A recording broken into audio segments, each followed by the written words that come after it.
The hammer rang against the anvil with a precision that made even the town's most seasoned blacksmiths pause in their work. And 23-year-old Emma Catherine Sterling wiped the sweat from her brow as she shaped the red-hot iron into a perfect curve that would soon cradle a horse's hoof better than any shoe old Rutherford Hayes had ever made in his 30 years as Salvation Creek's head farrier.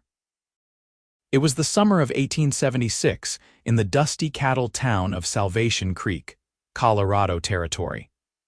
And Emma had arrived 6 months earlier with nothing but her father's old tools, a worn leather apron, and a skill that had been passed down through 3 generations of Sterlings. Her grandfather had been a farrier in Pennsylvania, her father had learned the trade and perfected it in Kentucky, and Emma had spent every day of her childhood watching, learning, and eventually surpassing them both. When her father died 2 years ago from pneumonia, leaving her with no other family and a small inheritance, Emma decided to head west where opportunity beckoned, and where a woman with an unusual skill might carve out a life for herself. The townsfolk had been skeptical at first. A woman farrier was unheard of, and Rutherford Hayes, the portly, red-faced man who had held a monopoly on horseshoeing in Salvation Creek since the town's founding, had laughed outright when Emma set up her small forge on the edge of town near the livery stable. He had predicted she would be gone within a month, starved out by lack of customers and the sheer physical demands of the work.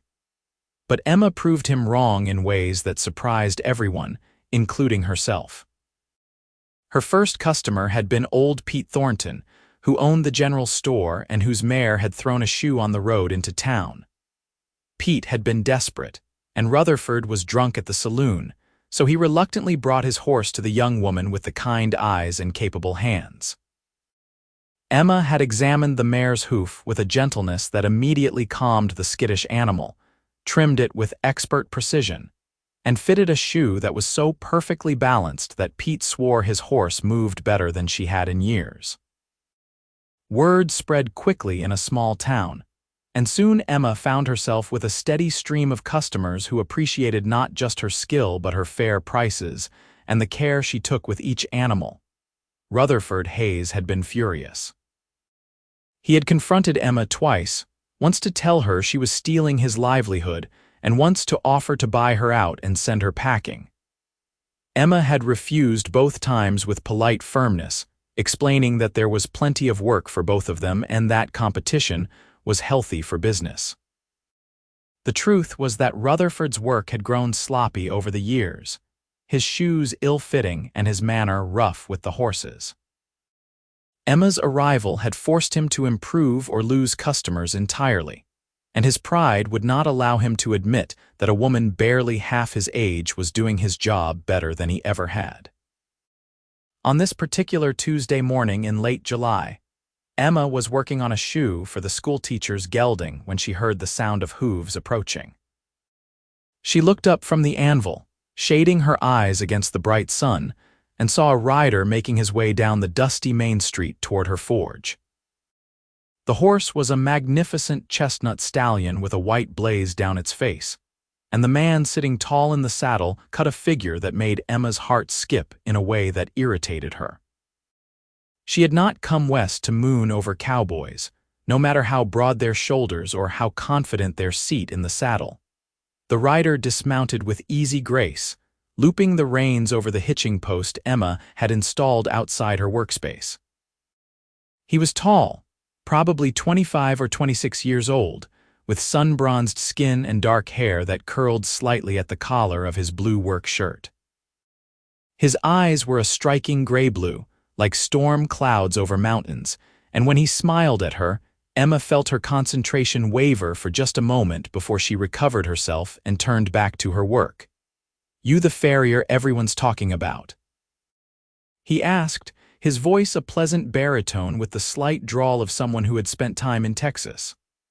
"I am a farrier," Emma replied, not looking up as she plunged the hot shoe into a bucket of water where it hissed and sent up a cloud of steam. "Whether I am the one everyone is talking about depends on what they are saying." The cowboy laughed, a genuine sound that held no mockery. They are saying you can shoe a horse better than Rutherford Hayes ever could on his best day, and that you have hands that can calm even the most fractious mount. Name is Cole Randall.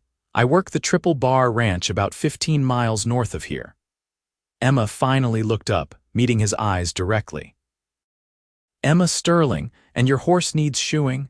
Cole nodded, glancing back at his stallion. Duke here threw a shoe about 5 miles back. I could have taken him to Hayes, but my boss, Jack Morrison, said if I valued my horse, I would bring him to you. Jack brought his whole string of horses to you last month and said you did the finest work he had ever seen. Emma felt a flush of pride at the compliment. Jack Morrison owned one of the largest cattle operations in the territory, and his endorsement meant everything. She set down her hammer and walked over to the stallion, approaching slowly with one hand extended. The horse eyed her warily, ears swiveling, but Emma spoke in a low, soothing voice, the kind of voice that promised safety and understanding. "Hello there, Duke. That is a fine name for a fine horse. Let me see what we have here." She ran her hand down the stallion's neck, feeling the quiver of muscle beneath the sleek coat. The horse relaxed under her touch, and Cole watched with evident surprise as Duke, who was notoriously particular about strangers, allowed Emma to lift his hoof without protest. "He likes you," Cole observed, moving closer. "He does not usually take to people so quick." Emma examined the hoof carefully, noting the wear pattern and the shape of the remaining shoes. "He has been favoring this leg slightly. See how the shoe on the opposite hoof shows more wear on the outside edge? He has been compensating. I will need to check all 4 hooves and likely replace all the shoes to keep him balanced." Cole looked impressed. "Rutherford never mentioned anything like that. He just slaps on a shoe and calls it done." "A horse is only as sound as its foundation," Emma said, lowering Duke's hoof gently. "Poor shoeing can lead to lameness, and lameness can end a working horse's career. I do not take shortcuts with an animal's well-being." "What will it cost?" Cole asked, reaching for the leather pouch at his belt. Emma quoted him a fair price, the same she charged all her customers, and Cole nodded without hesitation. "How long will it take?" "About 2 hours for a full set, maybe less if Duke continues to cooperate. You are welcome to wait, or you can come back later. There is a cafe down the street that makes decent coffee and pie." Cole considered for a moment, then smiled. "I think I will stay and watch if you do not mind. I have never seen a woman farrier work, and I am curious to see if you live up to your reputation." Emma felt a spark of irritation mixed with something else she could not quite name. "I am not a circus performer, Mr. Randall. I am a professional doing my work." "I did not mean any offense," Cole said quickly, holding up his hands. "I have worked around horses my whole life, and I appreciate good craftsmanship. Gender does not enter into it for me. A skilled hand is a skilled hand, whether it belongs to a man or a woman." Emma studied his face, looking for signs of condescension or mockery, but found only genuine interest. She relented slightly. "You can watch, but stay out of the way, and if you have opinions about how I should do my job, keep them to yourself unless I ask." "Yes, ma'am," Cole said with a grin that made Emma's stomach flutter annoyingly. She led Duke into the shade of her work area, where a stout wooden frame allowed her to secure the horse comfortably while she worked. Duke followed her trustingly, and Emma tied him with a loose knot that he could break if he panicked, though she doubted he would. She began by removing the 3 remaining shoes, working carefully to avoid damaging the hoof wall. Cole watched in silence, leaning against a support post with his arms crossed, and Emma found herself acutely aware of his presence. As she worked, Emma fell into the familiar rhythm of her craft. She trimmed each hoof with her sharp nippers, removing the excess growth and shaping the hoof to its natural angle. Then she used her rasp to smooth the surface, creating a level base for the new shoe. Each movement was precise and confident, born of thousands of hours of practice. She measured Duke's hooves carefully, noting the slight differences in size and shape, and selected 4 shoes from her stock that would serve as the base for custom fitting. "You heat your own metal." Cole asked as Emma placed the first shoe in the forge and worked the bellows to bring the coals to the right temperature. I do all my own work, Emma replied, watching the metal begin to glow. I make some shoes from scratch, but for standard work, I buy blanks and modify them to fit each horse individually. No two hooves are exactly alike, so no two shoes should be exactly alike either. Rutherford uses the same 3 sizes for everything, Cole commented. I know, Emma said dryly. I have had to correct his work more than once. She pulled the glowing shoe from the forge and carried it to the anvil, where she shaped it with quick, accurate strikes of her hammer. The ringing of metal on metal was a song Emma knew by heart, and she adjusted the curve and angle until the shoe matched the hoof exactly. Then she brought the hot shoe to Duke's hoof, pressing it against the trimmed surface to check the fit. Smoke rose as the hot iron seared into the hoof slightly, creating a perfect seat for the shoe, and the acrid smell of burning keratin filled the air. Duke stood perfectly still through the process, and Cole shook his head in amazement. He usually dances around when Hayes does that. He hates the burning smell. It does not hurt him, Emma explained, pulling the shoe away and examining the burn mark to ensure even contact. The hoof wall is like a fingernail, there are no nerves in it, but many farriers are rough and impatient, and horses remember rough handling. I take my time and let them know I will not hurt them. She plunged the shoe into the water bucket to cool it, then filed it smooth before positioning it on Duke's hoof. She selected nails from her apron pocket, choosing each one carefully for length and thickness. The nails had to penetrate the hoof wall in the non-sensitive outer layer, emerging at just the right height and angle to be clinched over. It required intimate knowledge of hoof anatomy and a steady hand. Emma drove each nail with confident taps of her hammer, feeling for the resistance that told her the nail was traveling through the hoof wall correctly. Duke never flinched, standing like a statue as she worked. When all the nails were in place, she used her clinchers to bend the protruding tips over, creating a secure hold, then filed everything smooth so there were no sharp edges to catch or cause injury. That is one, she announced, lowering Duke's hoof and straightening to stretch her back. She noticed Cole watching her with an expression that was hard to read, something between admiration and curiosity. You are very good at this, he said simply. Thank you, Emma replied, moving to Duke's next hoof. It is all I know, all I have ever wanted to know. As she worked on the second shoe, Cole asked, How did you learn? I cannot imagine many farriers take on female apprentices. Emma smiled without humor. They do not. My father taught me despite my mother's objections. She wanted me to learn sewing and cooking and all the things that would make me a good wife, but I was never interested in those things. I wanted to be in the forge with my father, and he saw that I had an aptitude for it. He said it would be a sin to waste a God-given talent just because society had foolish notions about what women should and should not do. Your father sounds like a wise man, Cole observed. He was, Emma said softly. He died 2 years ago. I have been on my own since then. I am sorry, Cole said, and the sincerity in his voice made Emma glance up.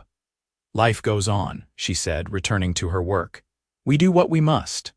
They fell into a comfortable silence as Emma completed the second shoe and moved on to the third.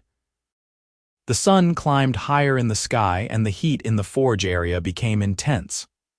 Sweat ran down Emma's face and soaked through her shirt, but she paid it no mind. This was her life, her purpose, and the physical discomfort was simply part of the work. Cole eventually went to the pump behind the livery stable and returned with a dipper of cool water, which he offered to Emma. She accepted gratefully, drinking deeply and then splashing some water on her face and neck. She caught Cole watching her and raised an eyebrow. Something on your mind, Mr. Randall? Cole, please, he said. And I was just thinking that you are not like any woman I have ever met. Is that a compliment or a criticism? Emma asked, handing back the dipper. A compliment, Cole assured her. A definite compliment. I have never seen anyone, man or woman, handle a horse with such skill and gentleness. And the way you work that forge, the precision of your strikes, it is like watching an artist. Emma felt heat rise to her face that had nothing to do with the forge. You are full of flattery today, Mr. Randall. Are you trying to get a discount on your shoeing? Cole laughed. I am simply speaking the truth, though if you want to offer a discount, I would not refuse it. Standard rates for everyone, Emma said firmly, though she found herself smiling. No exceptions. She finished the third shoe and moved to the fourth and final hoof. As she worked, Cole asked about her journey west, and Emma found herself telling him about the long weeks on the train and then the stagecoach, about her decision to settle in Salvation Creek, because it was far enough from civilization to need skilled tradespeople but close enough to supply lines to get materials. She talked about the challenges of establishing herself, the skepticism and outright hostility she had faced, and the satisfaction of proving her worth through her work. Cole listened intently, asking thoughtful questions and sharing his own story in turn. He had grown up on a ranch in Texas, learning cattle work from his father and older brothers. When his father died 5 years ago, his oldest brother inherited the ranch, and Cole decided to strike out on his own rather than work for wages on land he had once considered partly his. He had drifted north, working various ranches and learning different aspects of the cattle business, until he landed at the Triple Bar Ranch 2 years ago. Jack Morrison had recognized his skill and work ethic and made him head wrangler, responsible for the ranch's string of working horses. It is good work, Cole said. Jack is a fair boss and the pay is decent. I have been saving money thinking maybe someday I will have my own place. Not a big operation, but something that is mine, you know. Emma understood completely. That is why I work so hard. Every dollar I earn goes into savings.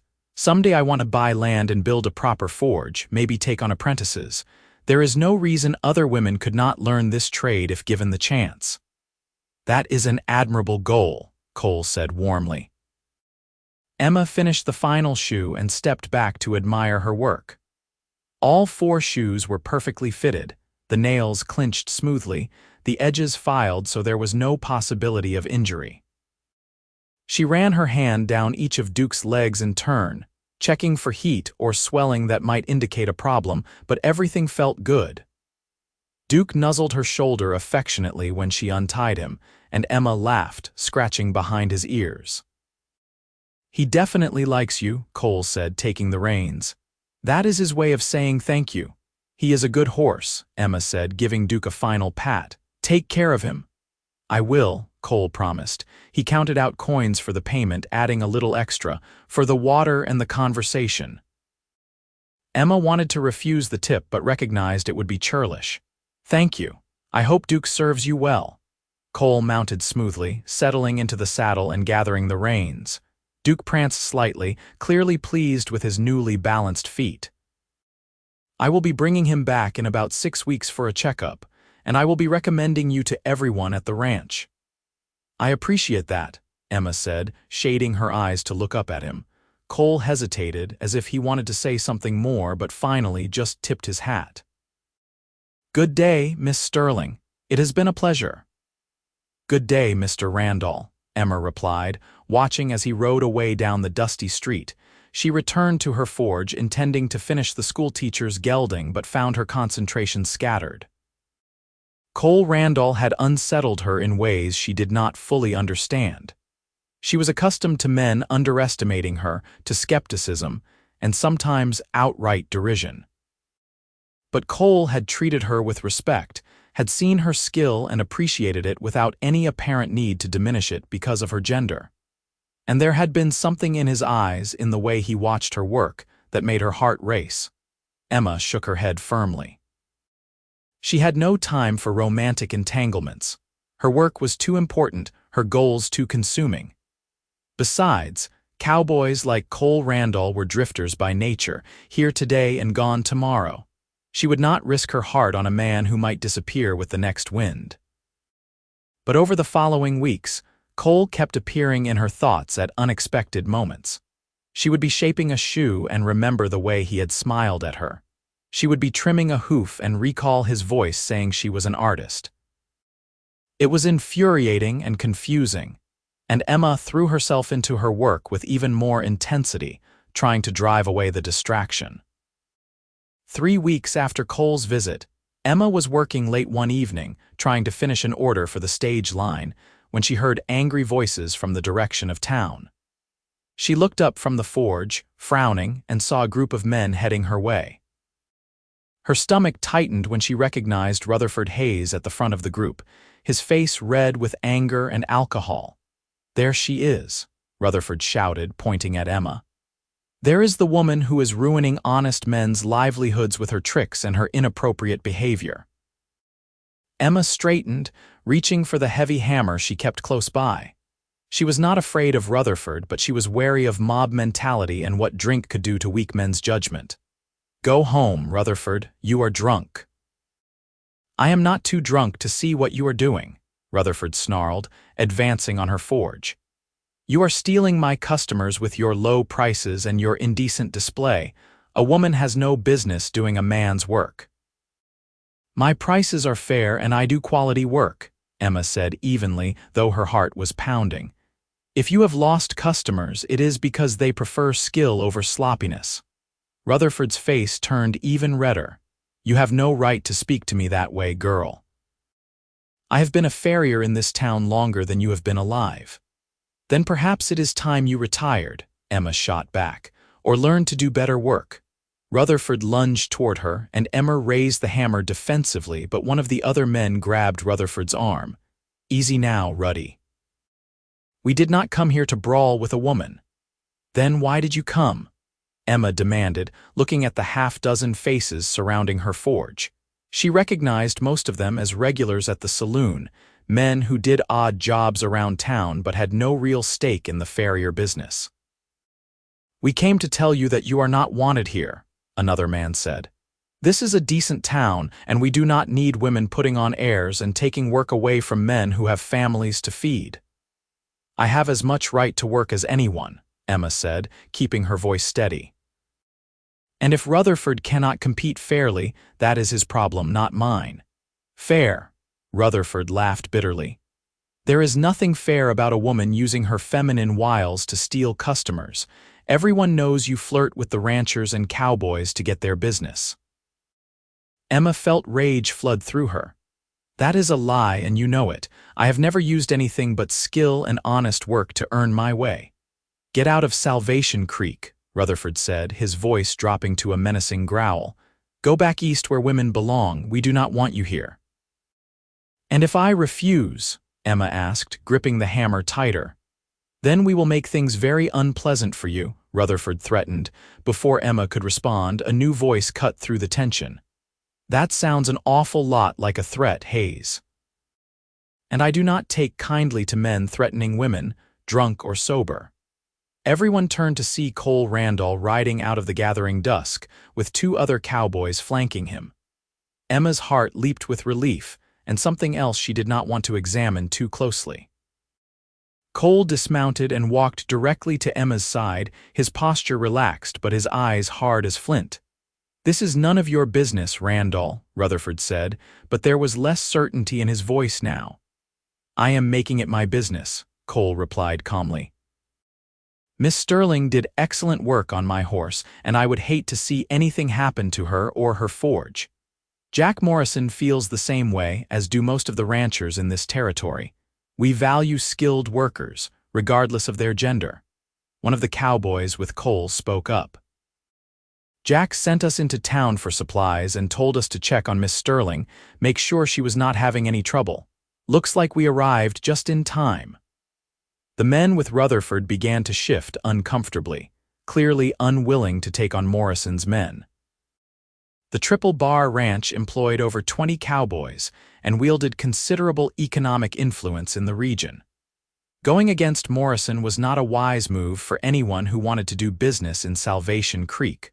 Rutherford glared at Cole, then at Emma. "This is not over," he said, but the fire had gone out of his voice. "Yes, it is," Cole said firmly. Go home, Hayes. Sleep off the whiskey and think hard about whether you want to continue making an enemy of someone who has done you no harm.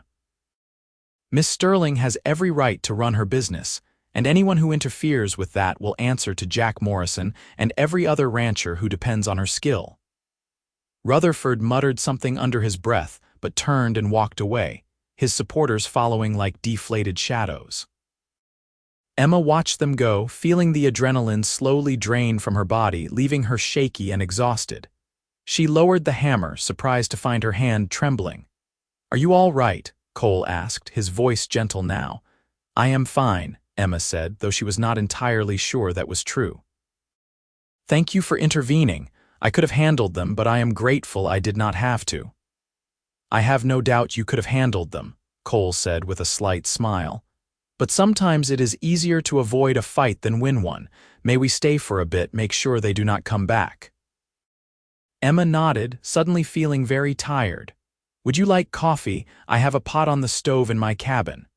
She gestured to the small structure behind the forge where she lived, a simple two-room building that served as both home and workshop. "Coffee sounds good," Cole said. He turned to his companions. "Ben, Tom, you two head back to the ranch and let Jack know everything is quiet here. I will stay a while longer and then ride back." The two cowboys nodded and rode off into the night. Cole tied his horse and followed Emma to her cabin. She lit a lamp against the growing darkness and poured coffee from the pot that sat perpetually on her small wood stove. The cabin was sparsely furnished but clean and orderly, with a narrow bed in one corner, a table and 2 chairs, and shelves lined with books and a few personal items. Cole accepted the coffee gratefully and sat at the table, looking around with interest. "You keep a neat home." "I do not have much, but what I have I take care of," Emma said, sitting across from him. Her hands had stopped shaking and she wrapped them around her own cup of coffee, drawing comfort from the warmth. "Has Hayes bothered you before?" Cole asked. Emma shook her head. "He has been surly and resentful, but this is the first time he has been openly threatening. I think his pride is wounded. He was the only farrier in town for so long, and now he has to compete." "His pride is not your problem," Cole said firmly. "You have a right to make a living with your skills." "I know that," Emma said. "But knowing it and having people accept it are two different things. Sometimes I wonder if it will ever get easier." "It will," Cole assured her. "You are already gaining a reputation throughout the territory. Give it time and your skill will speak louder than any prejudice." They sat in companionable silence for a while, drinking coffee and listening to the sounds of the night. Emma found herself relaxing in Cole's presence, the tension of the confrontation slowly easing.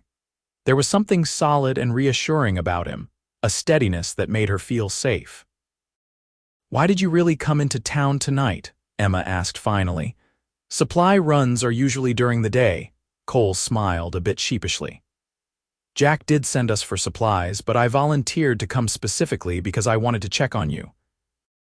I heard some talk in town last week about Hayes stirring up trouble and I was worried." Emma felt warmth spread through her chest. "That was kind of you, unnecessary but kind. Maybe not so unnecessary," Cole pointed out. "Turned out my timing was good." "Yes," Emma admitted, "it was." Cole set down his coffee cup and looked at her directly. "Miss Sterling, Emma, I know this might be forward, and you can tell me to mind my own business if you want, but I find myself thinking about you quite a bit. I admire your skill and your determination, and I would very much like to get to know you better. Would you consider allowing me to call on you properly?" Emma's heart hammered in her chest. She had suspected Cole was interested, but hearing him state it so plainly still took her by surprise. Part of her wanted to say yes immediately to take the risk and see where this connection might lead. But another part, the cautious part that had kept her safe and focused, held back. "Cole, I appreciate your honesty and I am flattered, truly, but I am not sure I have time for courting. My work demands everything from me and I cannot afford distractions." "I understand that your work is important," Cole said carefully, "and I would never ask you to give it up or neglect it, but surely there is room in your life for more than just labor." Everyone needs companionship, friendship, maybe something more. I have been alone for 2 years, Emma said quietly. I have learned to depend on myself, to not need anyone else. There is a difference between not needing and not wanting, Cole observed. I do not need anyone either, Miss Sterling. I can make my own way just fine. But that does not mean I do not want someone to share the journey with, someone who understands the value of hard work and independence. Emma looked into his eyes and saw sincerity there, and hope, and something that made her chest ache with longing. She realized she was tired of being alone, tired of having no one to talk to at the end of a long day, tired of eating solitary meals and falling asleep with no warmth beside her. But admitting that felt like admitting weakness, and she had worked so hard to be strong. I do not know how to do this, she confessed.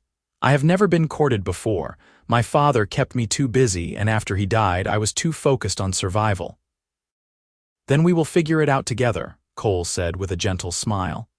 No pressure, no expectations, just two people spending time together and seeing what happens. What do you say? Emma took a deep breath and made a decision that terrified and excited her in equal measure. All right, yes. You may call on me, but I maintain the right to send you away if this interferes with my work. Fair enough, Cole agreed, his smile widening into a grin that made Emma's stomach flip. How about I come into town Sunday afternoon? We could take a walk, maybe have dinner at the hotel restaurant. Give us a chance to talk without forges and horses and angry drunks interrupting. Sunday afternoon would be acceptable, Emma said, fighting to keep the excitement out of her voice. Cole stood, draining the last of his coffee. Then I will see you Sunday. Thank you for the coffee and for giving me a chance. Emma walked him to the door, suddenly aware of how small her cabin was, how close they were standing. Cole seemed to notice too, and for a moment, Emma thought he might try to kiss her. Instead, he took her hand and raised it to his lips, pressing a gentle kiss to her knuckles. Good night, Emma Sterling. Sleep well. Good night, Cole Randall, Emma managed, her hand tingling where his lips had touched. She watched him ride away into the darkness, then closed the door and leaned against it, her heart racing. What had she just agreed to? Was she making a mistake, allowing herself to become distracted by a handsome cowboy with kind eyes and a disarming smile? Or was this exactly what she needed, a chance at happiness beyond the satisfaction of a well-shod horse? Only time would tell. Sunday arrived with weather that seemed designed for romance. The sky was a brilliant blue, the temperature warm but not oppressive, and a gentle breeze carried the scent of sage and wildflowers. Emma spent far longer than usual getting ready, trying on and discarding 3 different dresses before settling on a simple blue cotton dress that her mother had made years ago. It was one of the few feminine items she owned, and she felt strange wearing it after months in work shirts and leather aprons. Cole arrived precisely at 2 in the afternoon, riding Duke and leading a gentle bay mare. He was dressed in clean clothes, his hair neatly combed, and he carried a small bouquet of wildflowers that he presented to Emma with an almost boyish nervousness. I thought you might like these, he said. I picked them this morning on the way into town. Emma accepted the flowers, touched by the gesture. They are lovely, thank you. Let me put them in water and then we can go. She arranged the flowers in a jar and set them on her table, where they added a splash of color to the austere cabin. Then she allowed Cole to help her mount the bay mare, settling into the saddle with the ease of someone who had grown up around horses. They rode out of town at an easy pace, heading toward the foothills, where the creek that gave the town its name wound through stands of cottonwood and aspen. It was a beautiful ride, and Emma found herself relaxing, enjoying the freedom of being away from the forge and the constant demands of work. Tell me about your family, Cole said as they followed the creek upstream. You mentioned your father, but what about your mother, siblings? Emma sighed, the old pain surfacing briefly. My mother died when I was 12. Fever took her quickly. It was just my father and me after that. I was an only child, which gave my mother endless worry. She wanted grandchildren, a normal life for me. She never understood why I wanted to work in the forge instead of learning to be a proper lady. Do you regret it? Cole asked. Not having a more traditional life? No, Emma said firmly. I loved my mother, but her dreams were not my dreams. I needed to work with my hands to create things, to solve problems. Sitting in a parlor doing needlework would have driven me mad. Cole laughed. I understand that feeling. My mother tried to get me interested in bookkeeping and business management, but I needed to be outside, working with horses and cattle. She eventually gave up and let me be who I was. Is your mother still alive? Emma asked. She is, back in Texas. She remarried a few years after my father died, a good man who owns a hardware store in Dallas. She writes to me occasionally, always asking when I am going to settle down and give her grandchildren. Mothers are all the same, it seems, Emma observed with a smile. They reached a shady spot beside the creek where the water pooled deep and clear. Cole dismounted and helped Emma down, then spread a blanket he had brought in his saddlebags.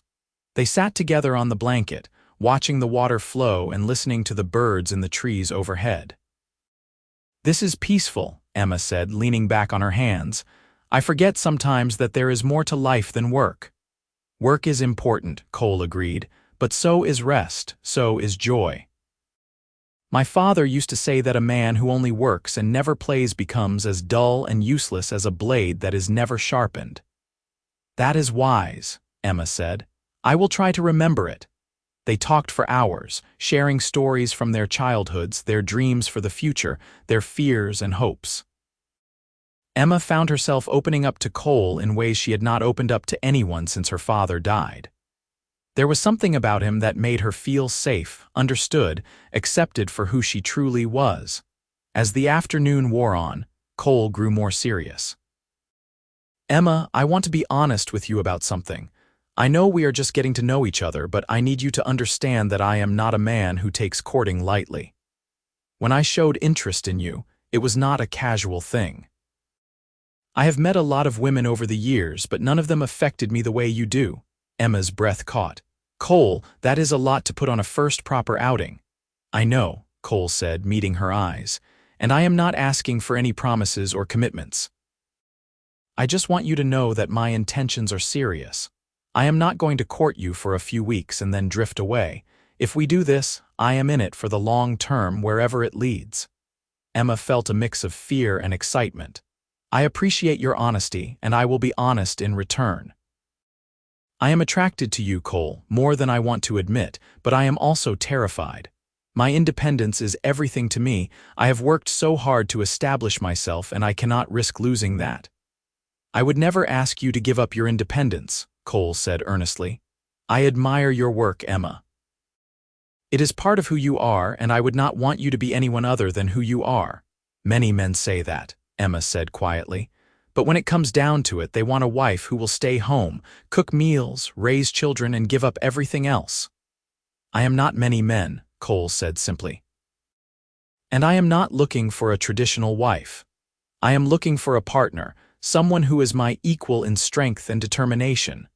I think that might be you, Emma Sterling, but I am willing to take the time to find out if I am right. Emma looked at him, at the sincerity in his face, and made a decision.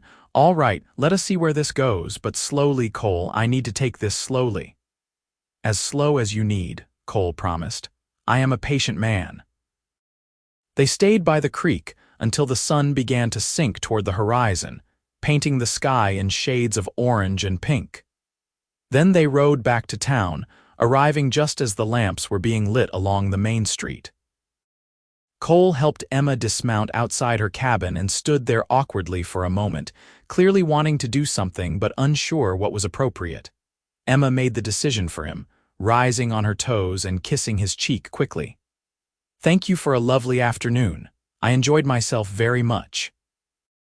Cole's face lit up with a smile that took Emma's breath away. I did too. May I see you again next Sunday? Yes, Emma said. I would like that. She watched him ride away, then went inside her cabin, touching the spot on her cheek where his skin had brushed hers. She was falling for Cole Randall, falling fast and hard, and it scared her more than anything she had ever faced. But it also filled her with a hope and happiness she had not felt in years, and she decided that maybe, just maybe, taking this risk was worth it.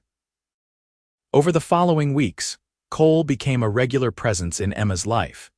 He came to town every Sunday, sometimes taking her on rides, sometimes simply sitting with her while she worked, talking and laughing and learning each other's rhythms. He brought her small gifts, nothing extravagant but always thoughtful.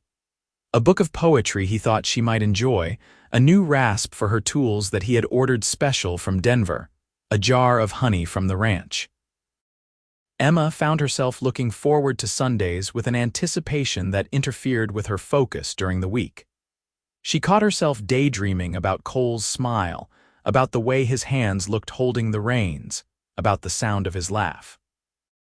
It was ridiculous and wonderful and terrifying all at once. The town began to notice their courtship, and opinions were mixed. Some people, particularly the women who had befriended Emma, were delighted to see her finding happiness. Others, especially Rutherford Hayes and his supporters, grumbled about impropriety and the unseemliness of a working woman attracting a good man. Emma ignored the gossip as best she could, focusing on her work and her growing feelings for Cole. 2 months after their first official outing, Cole invited Emma to visit the Triple Bar Ranch. It was a significant step, introducing her to his boss and his friends, and Emma accepted with both excitement and nervousness. She wore her best dress and rode beside Cole through the rolling grasslands to the ranch headquarters, a sprawling complex of buildings centered around a large main house. Jack Morrison turned out to be a barrel-chested man in his 50s with shrewd eyes and a firm handshake. He greeted Emma warmly, clearly already aware of who she was. "Miss Sterling, it is a pleasure to finally meet you. Cole talks about you constantly, and your work on my horses has been exceptional. Best shoeing I have ever seen, and that is the God's honest truth." "Thank you, Mr. Morrison," Emma said, pleased by the compliment. "Your horses are a pleasure to work with. Well-cared-for animals are always easier to shoe." Jack laughed. "That is all Cole's doing. He treats our horse String better than most people treat their children." "Come, let me show you around." Emma spent the afternoon touring the ranch, admiring the well-maintained facilities and the large herds of cattle grazing on the range. She met the other ranch hands, all of whom treated her with respect and friendly curiosity. It was clear that Cole was well-liked among his fellow workers, and that Jack Morrison ran a fair and efficient operation. At dinner in the main house, Jack's wife Martha, a warm, motherly woman with graying hair and kind eyes, made Emma feel welcome and asked interested questions about her work. It was one of the most pleasant evenings Emma had spent since arriving in Colorado, and when Cole took her home that night, she felt closer to him than ever. "Your boss and his wife are wonderful people," Emma said as they rode through the moonlight. "They are," Cole agreed. "Jack is the best man I have ever worked for, and Martha, well, she is like a mother to all of us. She has been trying to get me married off for 2 years. "And what do you tell her?" Emma asked, curious. "I tell her I am waiting for the right woman," Cole said, glancing at Emma meaningfully. "Someone worth waiting for." Emma's heart swelled. They rode in comfortable silence for a while, and when they reached Emma's cabin, Cole dismounted and helped her down, his hands lingering on her waist. They stood close together in the moonlight, and Emma could feel the heat of his body, the strength in his arms. "Emma," Cole said softly, "I know we agreed to take things slow, but I need to tell you something. I am falling in love with you. I think I have been falling since the day I first saw you at that forge, hammer in hand, more capable and beautiful than any woman I have ever known." Emma's breath caught. Her heart pounded so hard she thought Cole must be able to hear it. "Cole, you do not have to say anything," Cole interrupted gently. "I am not asking for declarations or promises. I just needed you to know how I feel because keeping it inside was becoming impossible." Emma looked up into his eyes and saw everything she had been afraid to hope for: love, respect, acceptance, partnership. And she knew with a certainty that shook her to her core that she felt the same way. "I am falling in love with you too," she whispered. "I tried not to. I told myself it was too risky, too complicated, but my heart would not listen to reason." Cole's face transformed with joy. He cupped her face in his hands, his touch infinitely gentle, and kissed her. It was Emma's first real kiss, and it was everything she had never known she wanted. Tender and passionate, respectful and hungry, a promise and a question all at once. When they finally pulled apart, both breathing hard, Emma laughed shakily. "Well, that was unexpected." "Good unexpected or bad unexpected?" Cole asked, though his smile suggested he knew the answer. "Very good unexpected," Emma confirmed, her face flushed and her heart singing. From that night forward, their relationship deepened and intensified. Cole continued to court Emma properly, maintaining respect for her reputation, but the love between them was obvious to everyone who saw them together. Emma found that loving Cole did not diminish her work or her independence. Instead, it enhanced everything. She had someone to share her successes with, someone who celebrated her achievements and supported her through challenges. 4 months into their courtship, in late November when the first snows were beginning to dust the mountains, Cole proposed. He did it simply, without grand gestures or elaborate planning. They were at Emma's forge, and she had just finished shoeing a particularly difficult horse. Cole had watched the whole process, as he often did when he was in town, and when Emma straightened and wiped the sweat from her face, he took her hand. "Emma Sterling, you are the strongest, most capable, most incredible woman I have ever known. You are also the kindest, the most beautiful, and the most stubborn." He smiled to show he was teasing, and Emma laughed. "I cannot imagine my life without you in it. I do not want to imagine it. Will you marry me?" Emma's eyes filled with tears. "Yes," she said without hesitation. "Yes, Cole Randall, I will marry you." They married in early spring of 1877 in the small church in Salvation Creek with half the town in attendance. Jack and Martha Morrison stood up as witnesses, and even Rutherford Hayes grudgingly attended, having finally accepted that Emma was not going anywhere and that fighting her success was pointless. Emma wore a dress that Martha had helped her make, simple white cotton with lace at the collar and cuffs. Cole wore his best suit, and when the preacher pronounced them husband and wife, his kiss was thorough enough to make several of the older ladies in attendance fan themselves vigorously. The question of where they would live had been a source of discussion. Cole could not leave the Triple Bar Ranch, his work was there, and he was in line to become foreman when the current foreman retired in a few years. But Emma's forge and business were in Salvation Creek. They solved the problem by having Cole build a small house halfway between the ranch and the town, close enough to Emma's forge for her to make the ride easily, but also close enough to the ranch for Cole to fulfill his responsibilities. It was hard work, balancing 2 careers and a marriage, but they made it function through mutual respect and genuine partnership. Cole helped Emma in the forge when he had time, learning to handle some of the simpler tasks and freeing her to focus on the skilled work. Emma learned about ranch operations and sometimes rode out to the Triple Bar to shoe horses there, saving them the trip into town. Their first year of marriage was an adjustment, with arguments about time and priorities, and the 100 small conflicts that arise when 2 independent people try to build a life together. But they worked through each challenge with honesty and communication, and their love grew deeper and more resilient. In the fall of 1877, Emma discovered she was pregnant. She was terrified and thrilled in equal measure, worried about how a baby would affect her work, but excited at the prospect of starting a family with Cole. Cole was overjoyed, immediately becoming protective and fussing over Emma in ways that she found both endearing and irritating. "I am pregnant, not an invalid," she told him firmly when he tried to prevent her from working at the forge. "Women have been having babies and working since the dawn of time. I will not spend 9 months sitting idle." Cole relented, though he insisted on helping her more and made her promise to stop working a month before the baby was due. Emma agreed, recognizing that he was worried out of love, not out of a desire to control her. Their son was born in late May of 1878, a healthy boy with his father's gray-blue eyes and a shock of dark hair. They named him Daniel James, after Emma's father and Cole's father, and he became the center of their world. Emma took 3 months away from the forge, spending time with her son and adjusting to motherhood. It was harder than she had expected, the sleepless nights and constant demands, but it was also more rewarding than she could have imagined. When she returned to work, she brought Daniel with her, setting up a cradle in the shade near her forge where he could sleep while she worked. The customers cooed over him, and Emma found that having a baby did not hurt her business at all.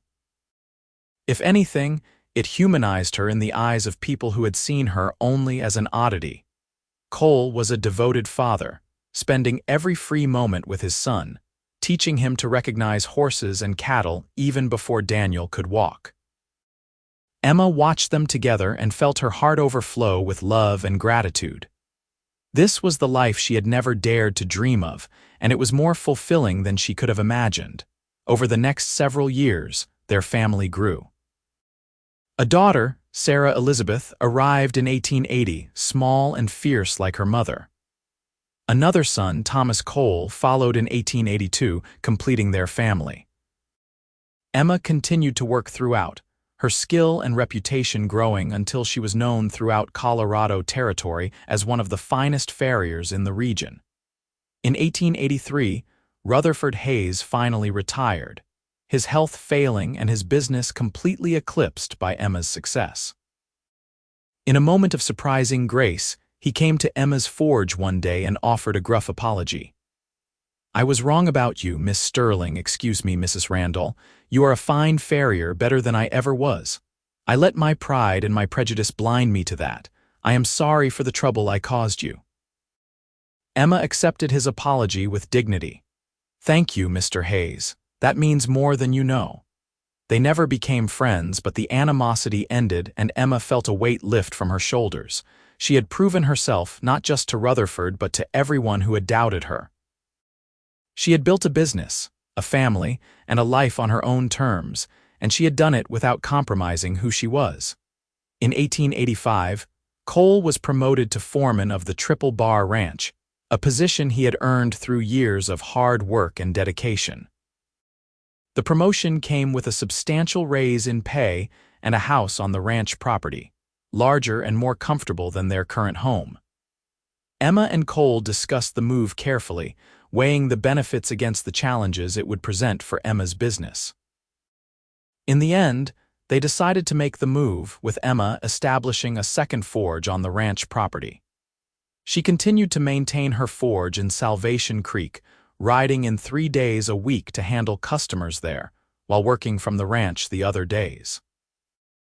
It was exhausting at times, but Emma thrived on the challenge, and having Cole home every night rather than making the long ride between the ranch and town was worth the extra effort. Their children grew healthy and happy, Daniel showing an early aptitude for working with horses like his father, while Sarah displayed a keen interest in her mother's forge work. Emma taught her daughter the basics of farrier work, delighting in passing on the knowledge that her own father had given her. Thomas, the youngest, was still finding his way, interested in everything and nothing in particular, full of energy and mischief. As Colorado moved toward statehood, which it achieved in 1876, but whose effects were still being felt throughout the territory, Salvation Creek grew and prospered. The railroad came through in 1886, bringing new opportunities and new challenges. Emma's business expanded to serve the increased traffic, and she eventually took on 2 apprentices, both young men who were willing to learn from a woman and who showed genuine aptitude for the work. In the spring of 1887, Emma and Cole celebrated their 10th wedding anniversary. Jack and Martha Morrison hosted a party at the ranch, inviting friends from throughout the territory. As Emma stood beside her husband, surrounded by their children and friends, she reflected on how far she had come from that uncertain day when she had first arrived in Salvation Creek. "What are you thinking?" Cole asked, slipping his arm around her waist. "I am thinking that I am the luckiest woman alive," Emma said, leaning into his warmth. "I have work that fulfills me, children who amaze me, and a husband who loves me for exactly who I am. What more could anyone want?" "I am the lucky one," Cole countered. "You took a chance on a cowboy who showed up at your forge with a lame horse and more hope than sense." Emma laughed. "You asked me to shoe your horse. You never actually asked me to shoe your heart. That just happened on its own." "Best thing that ever happened to me," Cole said, kissing her temple. "Best thing that ever happened to either of us." As the party continued around them, Emma watched her children playing with the other ranch children, saw her friends and neighbors celebrating together, and felt a profound sense of peace and contentment. She had faced skepticism and hostility, had overcome prejudice and doubt, had worked harder than most people ever worked in their lives. But she had also found love and partnership, had built a family and a legacy, and had proven that a woman could be both independent and devoted, both strong and tender, both a skilled craftswoman and a loving wife and mother. The Wild West was changing, becoming more settled and civilized with each passing year. But the spirit of opportunity and possibility that had drawn Emma west in the first place remained. And as long as there were horses to shoe and people willing to work hard for their dreams, Emma knew she would continue to thrive. Years continued to pass, each one bringing its own joys and challenges. Daniel grew into a fine young man, eventually taking over many of his father's responsibilities at the ranch. He married a rancher's daughter from a neighboring property in 1895, and Emma delighted in becoming a grandmother to their children. Sarah, true to her independent spirit, left Colorado at age 18 to study veterinary medicine in the East, one of the first women accepted into such a program. She returned 5 years later with her degree and established a practice in Salvation Creek, working closely with her mother and revolutionizing animal care in the region.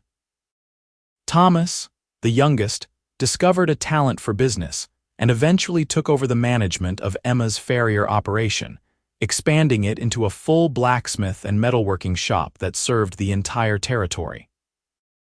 He brought innovation and efficiency to the business, but always with respect for the traditions and standards his mother had established. Cole and Emma grew older together, their love deepening with each passing year. They developed the comfortable intimacy of couples who have weathered storms together, who know each other's thoughts before they are spoken, who can communicate with a glance or a touch.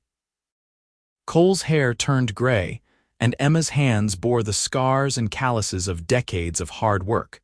But to each other, they were always young, always the cowboy and the farrier who had found each other on a dusty summer day.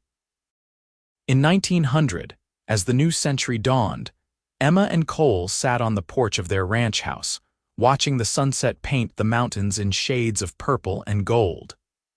They were both in their late 40s now, still healthy and active but aware of their mortality in ways they had not been in their youth.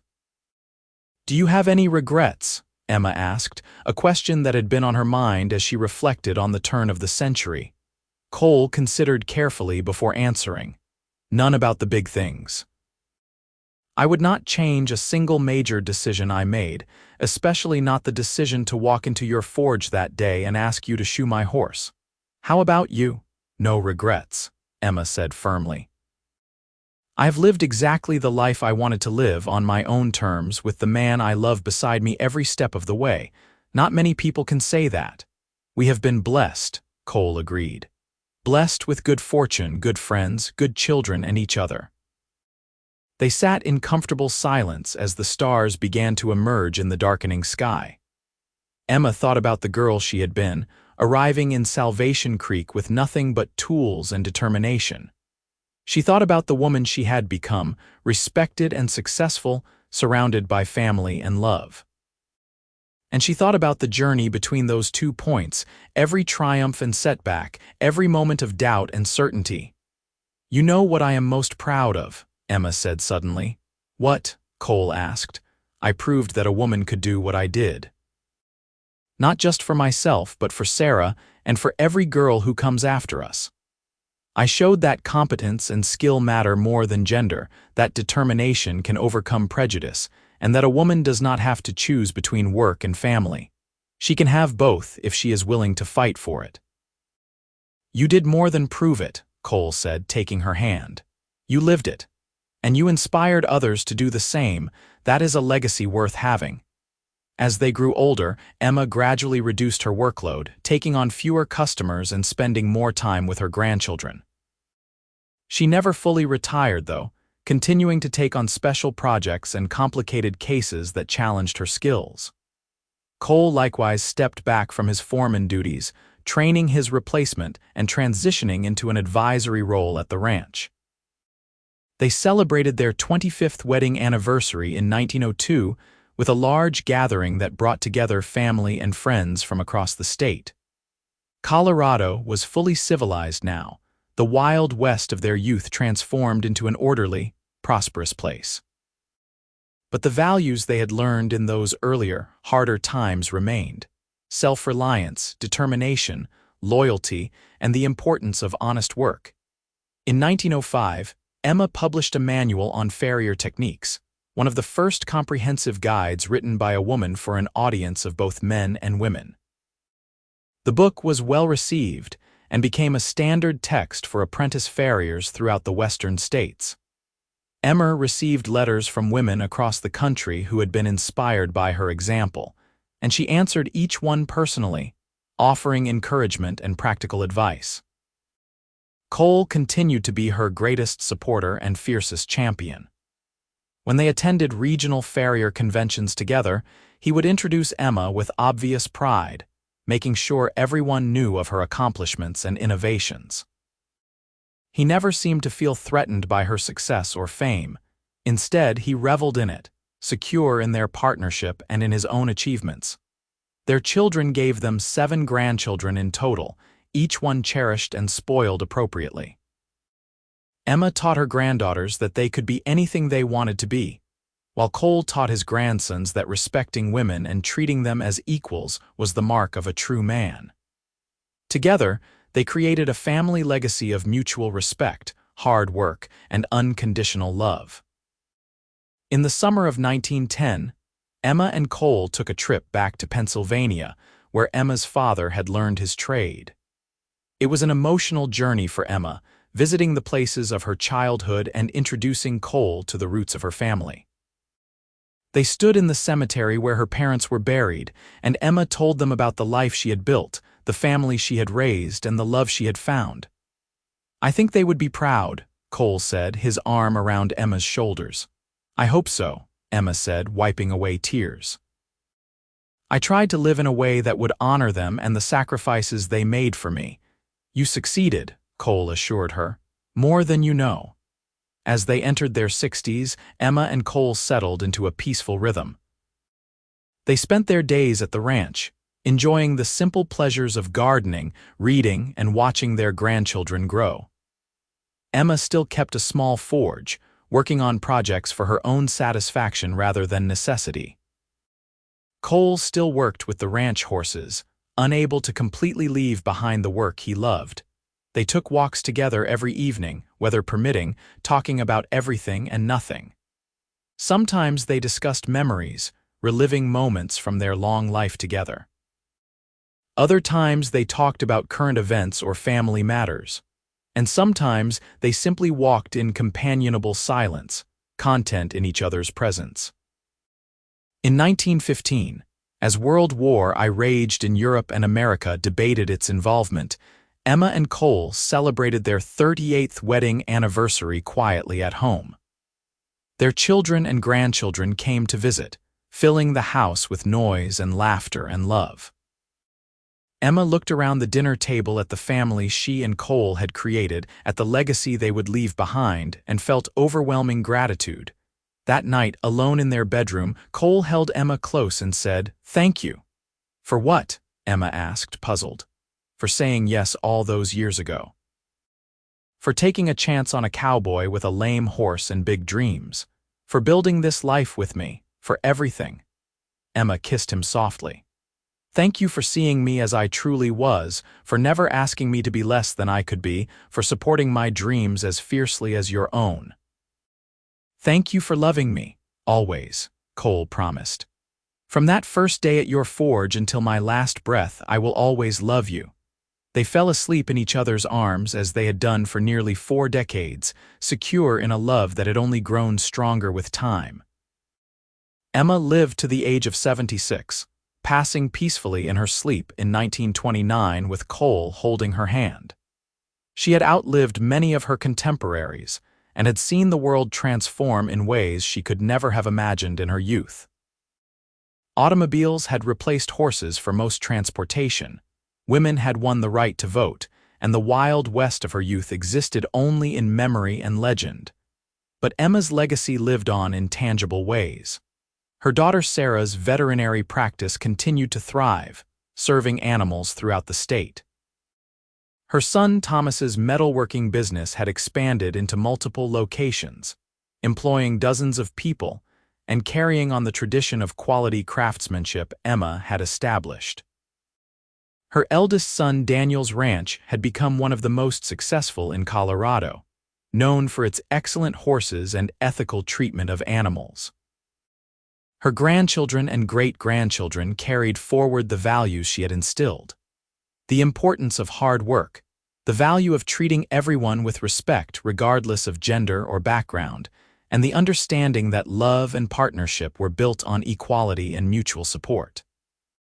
Cole lived another 5 years after Emma's death, remaining active and engaged despite his grief. He spent his final years telling stories about Emma to anyone who would listen, ensuring that her accomplishments and her spirit would not be forgotten. He spoke at schools and community events, always emphasizing that Emma had been a pioneer not just in her profession, but in demonstrating what women could achieve when given the opportunity. When Cole passed away in 1934 at the age of 83, he was buried beside Emma in the Salvation Creek Cemetery under a shared headstone that read, Emma Sterling Randall, Master Farrier and beloved wife. Cole James Randall, rancher and devoted husband. Partners in life and love, 1877 to 1929. Together forever. At Cole's funeral, their eldest grandson stood to speak. He talked about the love between his grandparents, a love that had been evident in every interaction, every glance, every touch.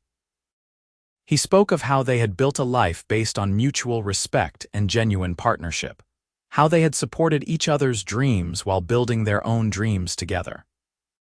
My grandfather once told me, the grandson said, that the day he walked into my grandmother's forge and asked her to shoe his horse was the luckiest day of his life. But the truth is, they were both lucky. They found in each other exactly what they needed. A partner who understood that love does not diminish independence, that marriage does not require sacrifice of self, and that the strongest relationships are built between equals. They showed all of us what true partnership looks like, and that is a gift that will continue to bless our family for generations to come. As the years passed and the 20th century progressed, Emma and Cole's story became part of local legend. The forge Emma had established in Salvation Creek was eventually turned into a museum, preserving her tools and telling the story of the woman Farrier who had challenged convention and built a life on her own terms. Historians wrote about her as an example of women's contributions to the development of the American West, a story that had too often been overlooked or minimized. But perhaps more importantly, Emma's story inspired real change. Young women in Salvation Creek and throughout Colorado grew up hearing about Emma Sterling Randall, the farrier who had been better than any man at her craft. They learned that they could pursue any career, any dream, any path they chose, as long as they were willing to work hard and refuse to accept arbitrary limitations. The house Emma and Cole had built on the ranch remained in the family, passed down through generations. Each new family that lived there felt the presence of the love that had filled those walls, the dedication to family and partnership that had been the foundation of the Randall legacy. Emma's manual on Farrier techniques remained in print well into the 21st century, updated and revised, but always crediting her as the original author. Farrier schools across the country used it as a teaching text, and many instructors shared the story of Emma Sterling Randall with their students, emphasizing that skill and dedication know no gender. In the small museum in Salvation Creek, visitors could see Emma's tools displayed with reverence. Her hammers and tongs, her anvil and forge, her leather apron worn smooth from decades of use. Photographs showed a strong-faced woman with capable hands and kind eyes, sometimes alone at her work, sometimes with Cole beside her, their love evident even in fading sepia tones. There were pictures of their children and grandchildren, documentation of a family built on love and respect. The most popular exhibit featured a letter Cole had written to Emma during a brief separation early in their marriage, when he had needed to accompany a cattle drive to market. The letter, carefully preserved behind glass, read in part, "My dearest Emma, I miss you more than words can express. I miss your voice, your laugh, the way you look at me like I am the only man in the world. But more than anything, I miss watching you work. I miss seeing you at your forge, hammer in hand, creating something perfect from raw metal. You are an artist and a craftsman, a businesswoman and a beauty, and I am the luckiest man alive to call you my wife. I love you with everything I am, and I thank God every day that I was brave enough to ask you to shoe my horse, and foolish enough to hope you might also shoe my heart. Forever yours, Cole." That letter, with its expression of love and respect, of admiration for Emma's work rather than resentment of it, became a favorite among visitors. It demonstrated what a partnership of equals could look like, how love could flourish when both people supported each other's dreams and celebrated each other's successes. The 20th century brought massive changes to America and to the world. The Wild West became thoroughly tamed, transformed into modern cities and suburbs. Technology advanced at dizzying speed, and social norms shifted dramatically. But through all those changes, the essential truths that Emma and Cole had lived by remained constant. That love built on mutual respect endures, that hard work and dedication bring their own rewards, and that breaking barriers and challenging prejudices requires both courage and persistence. Their great-great-grandchildren, living in a world Emma could never have imagined, still told stories about their ancestors. They spoke of Emma's determination to pursue her passion despite societal disapproval, of Cole's willingness to see beyond convention to the woman herself, of the love they built together that lasted until death and beyond. Those stories continued to inspire new generations, reminding them that true partnership requires equality, that love should enhance rather than limit, and that the most meaningful legacies are built on love, respect, and the courage to be true to oneself. In the end, Emma Sterling Randall's life was a testament to the power of determination and the transformative nature of love. She had arrived in Salvation Creek as a young woman with nothing but skill and hope, and she had built a life that exceeded her wildest dreams. She had proven that gender was no barrier to excellence, that a woman could be both independent and devoted, both strong and loving. And in Cole Randall, she had found a partner who recognized her worth, celebrated her strength, and loved her unconditionally for exactly who she was. Their story, the farrier and the cowboy who asked her to shoe his horse and inadvertently offered his heart, became a reminder that the best love stories are built on respect and equality, that true partnership enhances rather than diminishes, and that when two people commit to building a life together while remaining true to themselves, they create something stronger and more beautiful than either could achieve alone. The forge in Salvation Creek was silent now, its fires long cold. But the warmth Emma Sterling Randall had brought to that place, the skill she had demonstrated, and the barriers she had broken continued to resonate through time.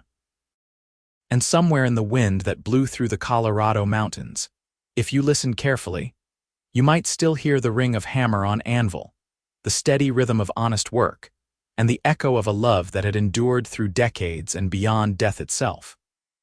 A love that had begun when a cowboy with a lame horse and big dreams met a woman who could shoe horses better than anyone in the territory, and discovered that she could also heal a lonely heart and build a partnership that would last forever.